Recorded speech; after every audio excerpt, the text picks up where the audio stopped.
جائے، اہل بیت سے حسن سلوک کی بات ہو رہی ہے، غیر معمولی محبت اور عقیدت کی بات ہو رہی ہے کہ میرے گھر والوں کا خیال کرنا، میرے خانوادہ کے جو افراد ہیں جن کو مجھ سے بلڈ نسبت ہے اس کا لحاظ کرنا، اور کوئی ایسی وحی نازل نہیں ہوگی کسی غیر نبی پر جس میں کوئی نیا دین یا نیا قانون یا نئی شریعت آئے۔ تو آئمہ پر وحی آتی ہے جس کو وہ کشف و الہام سے تعبیر کرتے ہیں، غیر تشریعی وحی سے تعبیر کرتے ہیں، اور وہ کہ پھر قرآن کی حیثیت کیا ہے۔ قرآن ایک واضح کتاب ہے، قرآن کا بنیادی جو پیغام ہے بالکل واضح ہے۔ عقیدہ امامت و خلافت پر آیت ختم نبوت ڈسکس ہونی چاہیے، پیغمبر کی خاتم النبیین کی جو صفت ہے اس کو کھولنا چاہیے۔ جی بالکل ٹھیک ہے، یہ چلے میں مزید آسان کر دیتا ہوں، آپ بے شک یہ کلپ چڑھا دیں۔ طلحہ الوی عقیدہ امامت کے قائل ہوتے ہیں، چلائیں تمہیں راوی بتا رہا ہے، معصوم کی بات غیر معصوم بتا رہا ہے۔ یعقوب کولینی صاحب امام بخاری غیر معصوم ہے، تو جب تک وہ ثقہ نہیں ہوں گے حضور کی اور امام جعفر کی بات ثابت ہی نہیں ہوگی۔ تو ہمارے فیصلہ بات کیا لاہور کے خضر یاسین صاحب نے بڑی پیاری بات کی کہ قال رسول اللہ محتاج ہے قال غیر رسول اللہ کا۔ السلام علیکم طلحہ بھائی۔ وعلیکم السلام۔ طلحہ بھائی، حدیث ثقلین کو آپ صحیح سمجھتے ہیں؟ بسم اللہ الرحمن الرحیم۔ بالکل جی، حدیث ثقلین ہماری حدیث کی کتابوں میں صحیح سند کے ساتھ روایت موجود ہے، بالکل ہم سند صحیح کے ساتھ اس روایت کو قبول بھی کرتے ہیں، بعض اسانید اس کی حسن درجے کی بھی ہیں، تو قابل قبول روایت ہے۔ تو یہ ایک اس کے اندر اور بھی بات آ جاتی ہے، یہ ثقلین، خلیفتین، امرین، ان میں سے کون سی بات رسول اللہ نے کی ہے؟ بڑا اہم سوال آپ نے اٹھایا۔ دیکھیں روایات کے اندر چونکہ راویوں کا اختلاف بھی ہو جاتا ہے کہ آقا علیہ الصلوۃ والسلام کی نسبت سے جب بات آگے نقل ہوتی ہے بالکل، تو بعض اوقات ایک راوی کہتا ہے کہ حضور نے یہ فرمایا، ایک راوی کہتا ہے کہ حضور نے یہ فرمایا، ایک راوی کہتا ہے کہ حضور نے یہ فرمایا، تو اس میں سے پھر دیکھا جاتا ہے کہ زیادہ ثقہ روات کون سے ہیں، یا اور اس کے عقلی دلائل کیا ہیں، یا قرآن مجید اس بارے میں کیا کہتا ہے کہ روایت سے جو فہم ہمیں مل رہا ہے کہ قرآن اس کو سپورٹ کر رہا ہے۔ تو ہماری تحقیق کے مطابق امرین اور خلیفتین کے الفاظ تو ثابت ہی نہیں ہیں، اس میں سندن بھی کچھ مسائل ہیں اور متن کے لحاظ سے بھی کچھ مسائل ہیں۔ سند ٹھیک ہے اگر صحیح یا حسن ہو بھی جائے، لیکن متن میں کچھ مسائل ہیں۔ اصل روایت یہ ہے کہ میں تم میں دو بھاری چیزیں چھوڑ کے جا رہا ہوں۔ ثقلین والا جو طریق ہے مسلم کا وہ بالکل ٹھیک ہے، باقی اس کے تابع ہیں۔ اچھا ٹھیک ہے، اصل چیز یہ ہے کہ قرآن مجید اس بارے میں کیا بات کر رہا ہے۔ تو قرآن مجید جب آپ مزید سوال کریں گے، اگر اس میں کوئی سوال آ گیا تو ہم بتائیں گے کہ خلیفتین اور امرین، ظاہر سی بات ہے حضور نے تو ایک لفظ بولا ہوگا نا، تین لفظ تو ایک موقع پہ نہیں بولیں گے۔ راویوں کو صحاب ہوا ہے تو وہ صحاب ہماری تحقیق کے مطابق خلیفتین اور امرین کے لفظ پر ہوا ہے۔ خلیفتین کے جس روایت میں خلیفتین کا لفظ ہے وہاں پر ایک راوی ہے جو مدلس ہے، ان سے روایت کر رہے ہیں، کوئی شواہد بھی ایسے نہیں ہے۔ نام اس کا کیا ہے؟ شریق القاضی غالباً اس کا نام ہے۔ اچھا، جو اس میں مدلس ہے، اور اس پر اور بھی بڑی بحث ہے، لیکن میں اس بحث پہ پڑھتا ہی نہیں ہوں وہ مدلس ہے یا نہیں ہے، ٹھیک ہے، یا اور کوئی اس پہ مستری گری ہے۔ متن پہ بات ہو رہی ہے کہ پیغمبر نے ایک جملہ بولا تھا، اور ان متون میں سکم پایا جاتا ہے بنسبت ثقلین والی روایت کی۔ تو ثقلین والی روایت میرے نزدیک صحیح ہے، اصح ہے، اسی کی بنیاد پر ہم اپنی رائے دیں گے۔ ٹھیک ہے۔ اہل سنت تو یہ کہتے ہیں کہ رسول اللہ نے کوئی وصیت نہیں کی تھی، تو اس میں تو وصیت آ رہی ہے۔ آپ نے جو روایت پہلے مجھے پیش کی نا خلیفتین، اسی کو میں واضح کرنا چاہ رہا تھا کہ پیغمبر نے اپنے بعد جانشینی کی وصیت نہیں کی، جانشینی کہ میرے بعد میرا خلیفہ کون ہوگا، یا میرا جانشین کون ہوگا، یا میرے بعد مسلمانوں کا دینی اور سیاسی امیر کون ہوگا، اس بارے میں وصیت نہیں کی۔ ویسے تو آپ نے کئی وصیتیں کی ہیں، نماز نہ چھوڑنا، غریبوں سے اچھا سلوک کرنا، مشرکین کو جزیرہ نما عرب سے نکال دو، یہود کو باہر نکال دو۔ اس میں آقا علیہ السلام قرآن مجید کو مضبوطی سے پکڑنے کی بات کر رہے ہیں، اہل بیت اطہار سے احسن حسن سلوک کرنے کی بات کر رہے ہیں۔ تو ہم کب انکار کرتے ہیں کہ آپ نے نصیحتیں اور وصیتیں نہیں کی؟ تو آپ یہی تو کرنے آئے ہیں، اچھی باتوں کا حکم دیں گے، بری باتوں سے منع کریں گے۔ اختلاف یہ ہے کہ رسول اللہ نے اپنا جانشین مقرر نہیں کیا، تو وہ تو آج بھی ہم اسی بات پر مصر ہیں اور ہم اس کو بیان بھی کرتے ہیں۔ اس حدیث سے تو ایسی کوئی بات ثابت بھی نہیں ہوتی۔ اس میں ایک یہ بھی چیز آ جاتی ہے، ہمارے یہاں مسلمانوں کا ایک طبقہ ہے جو اس حدیث سے عقیدہ امامت کو ثابت کرتا ہے اور اہل بیت کو واجب اطاعت سمجھتا ہے کہ ان کی اطاعت کی جانی چاہیے۔ تو آپ اس کے بارے میں کیا کہتے ہیں؟ وہی عقیدہ امامت پر بات ہوئی کہ دیکھیں اس حدیث کو آپ پڑھیں غور سے۔ آقا علیہ السلام نے فرمایا کہ میں تمہیں دو بھاری چیزیں چھوڑ کے جا رہا ہوں، قرآن اس کو مضبوطی سے پکڑو، اس میں ہدایت اور نور ہے۔ آگے فرمایا اور میری اہل بیت، میں تمہیں اپنی اہل بیت کے بارے میں اللہ کا خوف دلاتا ہوں، میں تمہیں اپنی اہل بیت کے بارے میں اللہ کا خوف دلاتا ہوں، 3 بار کا۔ اب وہ پورا سیاق پڑھ لیں تو قرآن سے تمسک حاصل کرنا ہے، قرآن سے ہدایت حاصل کرنی ہے، قرآن سے دین لینا ہے، قرآن سے رہنمائی لینی ہے، اہل بیت اطہار سے حسن سلوک کرنا ہے۔ یہ روایت کے الفاظ ہیں، اس میں کہیں بھی عقیدہ امامت کی بات ہی نہیں ہو رہی کہ آقا علیہ السلام نے اپنے بعد اس حیثیت سے افراد چھوڑے ہوں کہ میرے بعد ان کو خدا کا فرستادہ مان کر آنکھیں بند کر کے ان کے پیچھے چلا جائے. اہل بیت سے حسن سلوک کی بات ہو رہی ہے, غیر معمولی محبت اور عقیدت کی بات ہو رہی ہے کہ میرے گھر والوں کا خیال کرنا, میرے خانوادہ کے جو افراد ہیں جن کو مجھ سے بلڈ نسبت ہے اس کا لحاظ کرنا. اور میں سمجھتا ہوں کہ یہ اشارہ تھا جو امت نے بعد میں آل رسول کے ساتھ کیا ہے. آقا علیہ السلام پہلے ہی تنبیہ فرما رہے تھے کہ کچھ حیا کرے.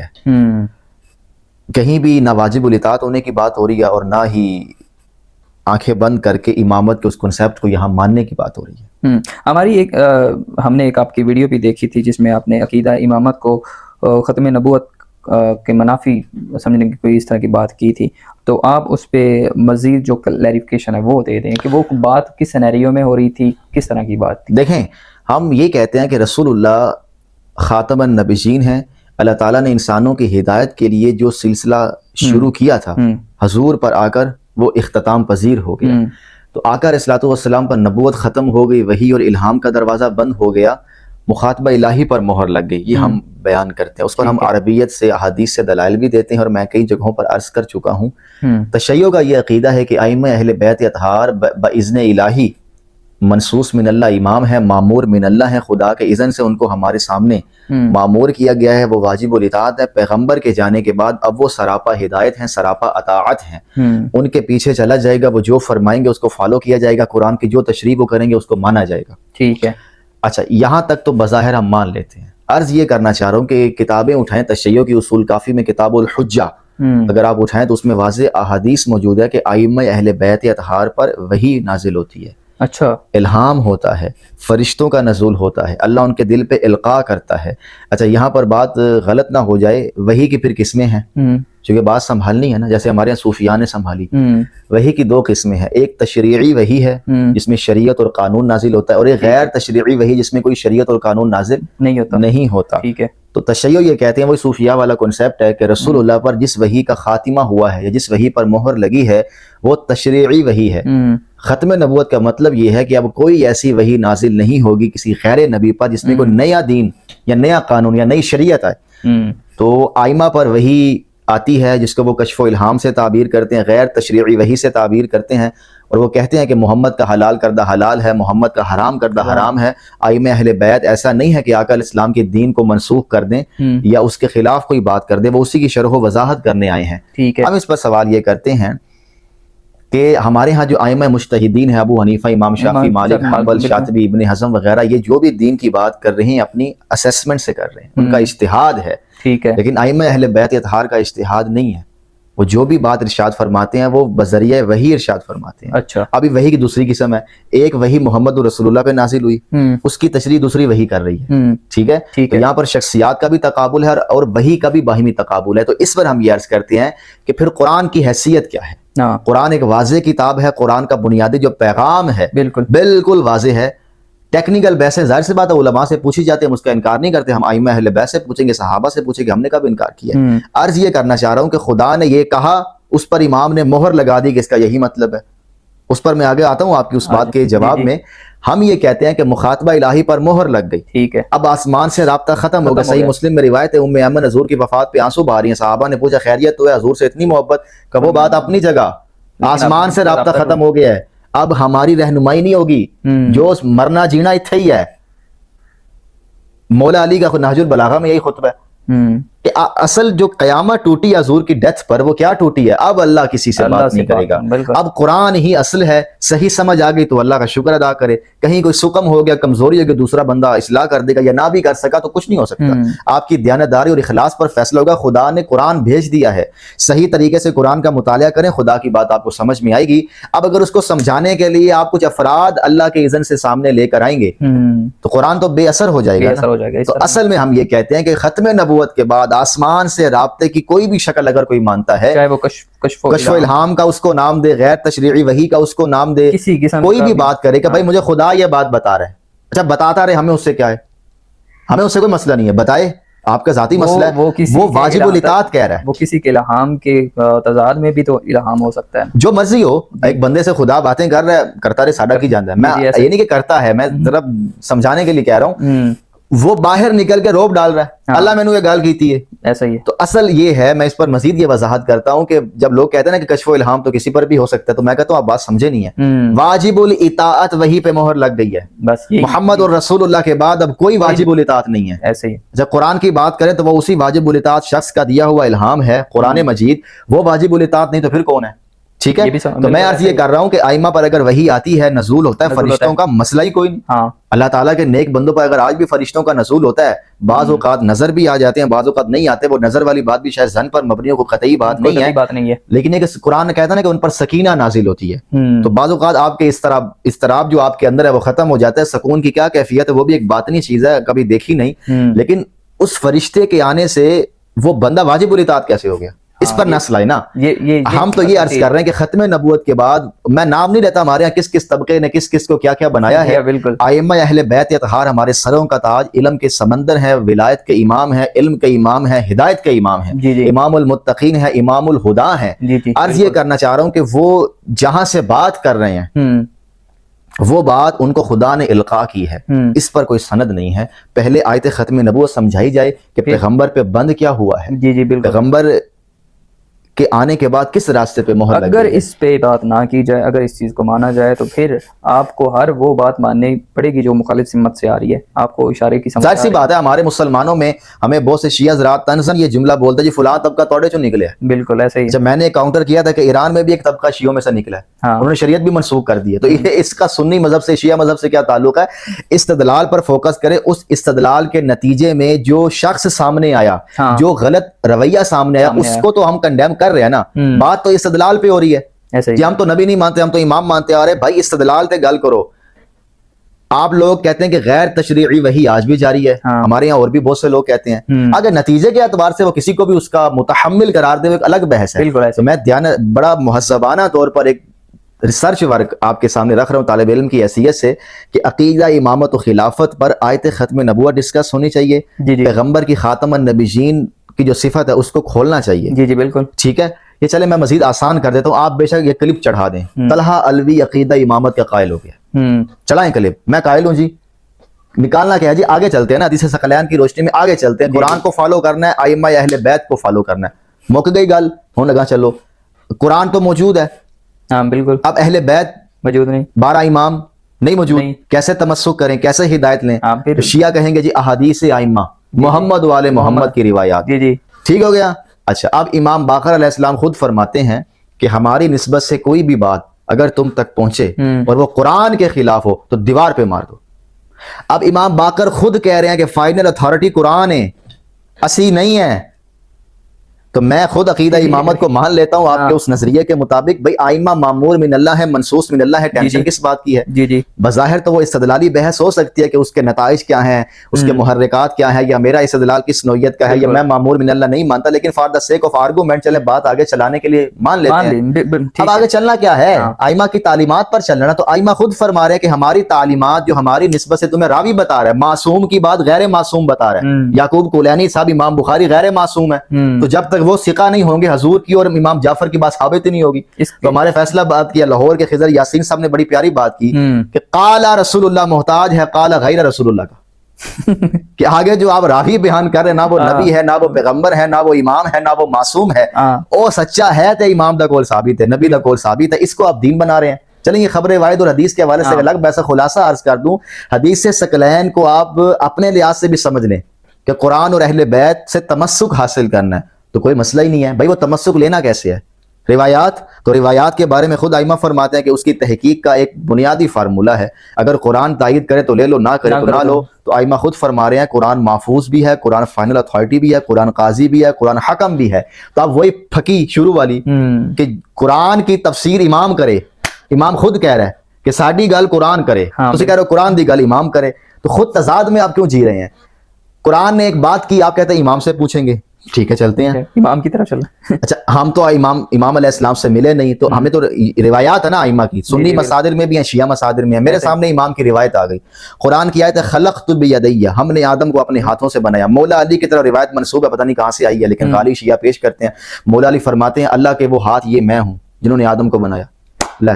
پھینٹی لگ گئی۔ تو ہمارے جو اصولی علماء کہتے ہیں یہ روایت ثابت نہیں ہے، قرآن کے خلاف۔ بھائی یہ تو میں کہہ رہا ہوں تسی بالکل، کہ اسی ہاں۔ بھی آیت دی تشریح امام کرے تو مان لو ہاں تو اتنے مولا علی کر رہے ہیں نہیں یہ قرآن کے خلاف ہے. اچھا اب آئیں جی قرآن کے خلاف ہے تو یہ متعین کیسے ہوگا کہ روایت قرآن کے خلاف ہے؟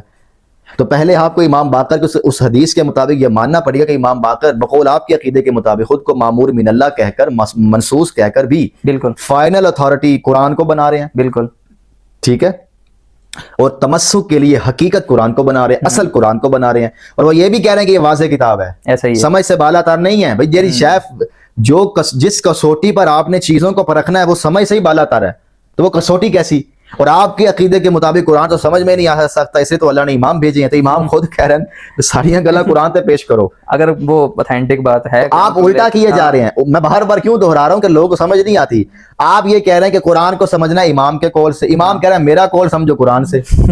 تو قرآن اصل ہے, قرآن اصل ہے, قرآن اصل ہے. اب قرآن کو کیسے سمجھنا ہے وہ ساری دنیا جانتی ہے کہ دنیا کی ہر کتاب ایک ہی طریقے سے سمجھی جاتی ہے. قرآن میں کوئی راکٹ سائنس نہیں ہے, وہ ایک سادہ زبان میں ہے, اعلیٰ ادب میں ہے. سادہ زبان سے مراد ایک زبان کے اسالیب کے لحاظ سے, اس میں کوئی راکٹ سائنس نہیں ہے کہ عربوں میں ضرب یضرب سے مراد مارنا تھا تو قرآن نے اس سے مراد کچھ اور لے لیا.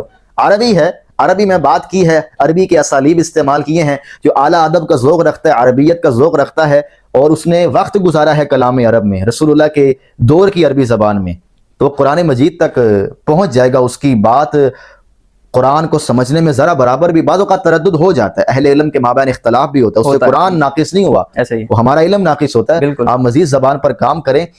ہم تو امام باقر علیہ السلام کے اس فرمان کے مطابق بات کر رہے ہیں کہ ان کا یہ فرمان بتا رہا ہے کہ او گل سمجھی ہوئی ہے, میری گل سمجھو. اچھا اس کو الٹا کر لیں, قرآن تو باللفظ آیا ہے, او سمجھ نہیں آ رہا, امام دی گل تو ان کی سمجھ آ گئی. دونوں عربی زبان ہے, دونوں عربی زبان. اصول کافی میں جو امام کی روایتیں ہیں وہ بھی عربی زبان میں ہیں, بالکل, قرآن بھی عربی زبان میں. قرآن سمجھ نہیں آ رہا, وہ کی تو سمجھ آ رہا ہے. اچھا آپ کہتے ہیں جی وہ عربی میں ہے تو ہمیں عربی آتی ہے, ترجمہ تو ترجمہ تو بھی کر لو. بالکل ایسے ہی.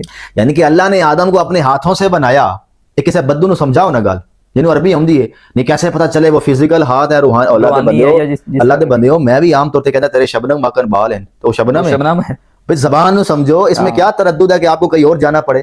ٹھیک ہے نا, بیان ہوئی ہے. تو خلاصہ کلام قرآن بالکل واضح کتاب ہے. اصل میں مسئلہ وہی ہے کہ رسول اللہ کی ذات بھی ہو یا آئمہ کی ذات بھی ہو, ان کی نسبت سے جو کچھ بھی بیان کیا جا رہا ہے, بالکل آج کون سی وہ فائنل اتھارٹی ہے جو اس پورے غیر قرآن کو قرآن کے تابع کر دے؟ وہ قرآن مجید ہے. بالکل. تو جب آپ یہ بات مانتے تو جھگڑا کیڑی گل ہے؟ مان لینا جی تھوڑا عقیدہ, ہم امامت کے اس کنسیپٹ کو مان لیتے ہیں, آنا پھر بھی قرآن کی طرف. جب قرآن کی طرف آئیں گے نا تو کی سنی تے کی شیعہ, جو قرآن کہے گا مان لیں گے, بامی شیخین تو ہی جان چھڑانی پڑے گی. قرآن جو کہے گا مان لیں گے, ہم ہر بندے سے جان چھڑائیں گے. آئیں قرآن پہ بات کریں, آپ کس طرح قرآن سمجھتے ہیں, ہم کس طرح سمجھتے ہیں, معیار کیا ہے قرآن فہمی کا. یہ سنی شیعہ جھگڑے بھی ختم ہو جائیں گے, اور محمد والے محمد کو جس طرح آپ منوانا چاہتے ہیں, یا قرآن جو کہنا چاہتا ہے, یا رسول اللہ جو وصیت کر گئے ہیں, سب واضح ہو جائے گا. اپنی ہر گل قرآن تے پر کو چھٹی ہو جائے گی بابیانی. بالکل ایسے ہی. تو حدیث ثقلین واضح کر دی میں نے, اصلاً مفہوم بھی بیان کر دیا, اور الزام, اور یہ میں درد اپنا بیان کروں, میں نے الزامت بات نہیں کی. ہم اہل بیت اطہار کے بارے میں وہ سارا سٹیٹس ماننے کو تیار ہیں. نتیجے تے آؤ نا, نتیجہ میں نے عرض کر دیا ہے. جس دن ہماری یہ گزارشات آپ کی گوش گزار ہو گئی تو آپ اگلی بات ہم کر لیں کہ طلحہ بھائی ٹھیک ہے بیٹھو ٹیبل تے, اصول کافی دی ہر روایت قرآن تے پیش ہوئے گی, بخاری دی ہر روایت قرآن تے پیش ہوئے گی. انشاءاللہ دیکھیے گا اس میں شخصیات کیا, ہر چیز اور نظریات کیا, سب قرآن کے تابع کر دیں گے. آئیں بات کریں. بہت شکریہ طلحہ بھائی, بہت ہی آپ نے مدلل جواب دیے. اللہ تعالیٰ آپ کی عقل و بصیرت کے اندر مزید اضافہ فرمائے, اور اس طرح کے ٹاپک کے اوپر مزید ہمیں بات کرنے کی توفیق عطا فرمائے.